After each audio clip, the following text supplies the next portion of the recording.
Hey guys, didn't do 0 the last time I descended because I was busy farming fusses for 3 times normals, so I decided to do it this time around with my Awoken Anubis team. There's not too much to talk about the first floor, so I'll just explain a bit of my team, I guess. So first off is Awoken Haku. Oh yeah, by the way, everything in this is 297 and max skilled. So Awoken Haku is, in my opinion, a staple on this team. She basically guarantees you a 9 combo board and can very rarely give you an 8 combo board. You can use her in a lot of situations, such as an emergency board changer for Zeus' preempt, or maybe if you just need to dish out some damage before the enemy kills you next turn, you can just use this and you'll basically have a guaranteed activatable board for Anubis. For now, Ronya is basically just a filler until we get Zerog Infinity, which is my last skill. He has Amazing Awakenings, gives the team a full 100% skill band resist, and great stats. He has like basically the same weighted stats as special gods. And his active will increase the chance of Skyfalls for Dark, which will increase the chance of Skyfalls in general, making Anubis much more consistent than right now.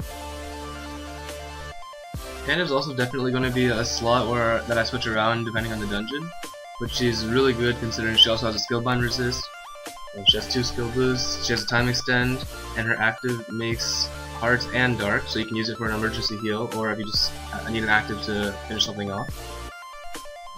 Diza, in my opinion, is another staple on the team, considering sometimes if you don't have a good board, you don't want to just rely on Skyfalls, you can just pop her active and then tank a few hits rather than just relying on luck. Okay, so I guess now I'll start talking about the actual dungeon itself. So this floor, I don't like any floors personally that have anything that makes poison, so I just want to sweep this floor as fast as possible, which is what I did. Okay, so Ceres, she skillbind preempts you for 5 turns, and luckily here my 80% skillbind resist worked. So what you'll do every turn is basically just hit you and then bind some of your subs or leads depending on how many turns in you are.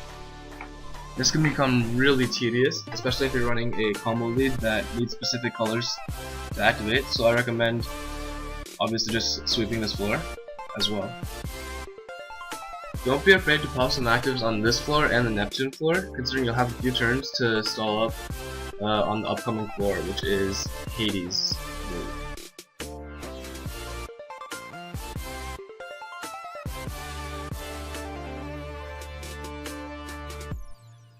The skill she just used, Whiplash, is I believe the only attack she'll do that doesn't bind one of your monsters, so it's a great opportunity to just kill this floor and then proceed to the next.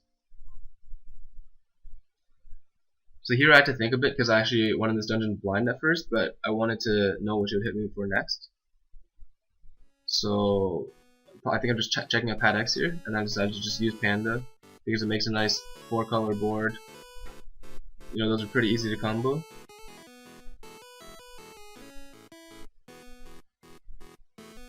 So yeah, just kill this floors and go to the next.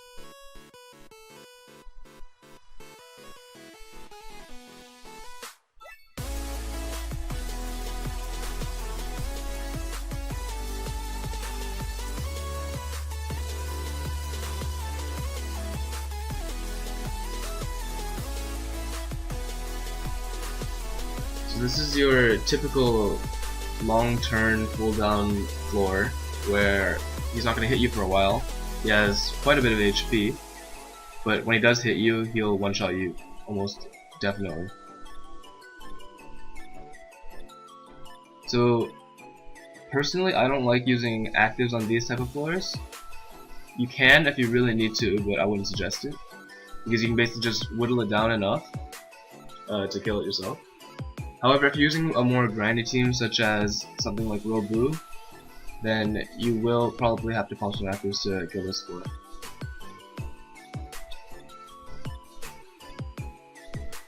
As here you can see a bit of lag on my phone's end. Nothing too relevant.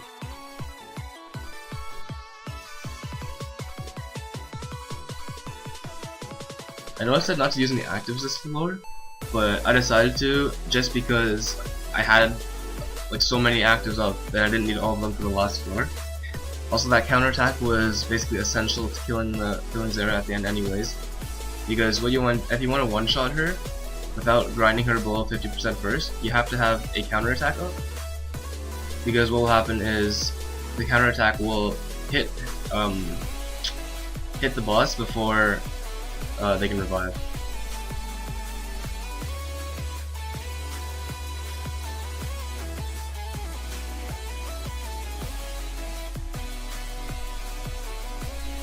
Alright, so the boss floor. So this floor is definitely the hardest floor in the dungeon. If you're not using a team like I do, where I just want to one-shot and then have the counterattack do the rest of it for me, you'll have to grind her below 50% and then kill her. So if you have something that can fit a counterattack on the team, I highly suggest doing that. Like for example, Astaroth, Amon, Belial, and like the other two gods in the Pantheon. So you say I got a few Skyfalls here, proc the 400 times multiplier, and it's definitely enough. And there we go. And thanks for watching, guys, and I hope you enjoyed.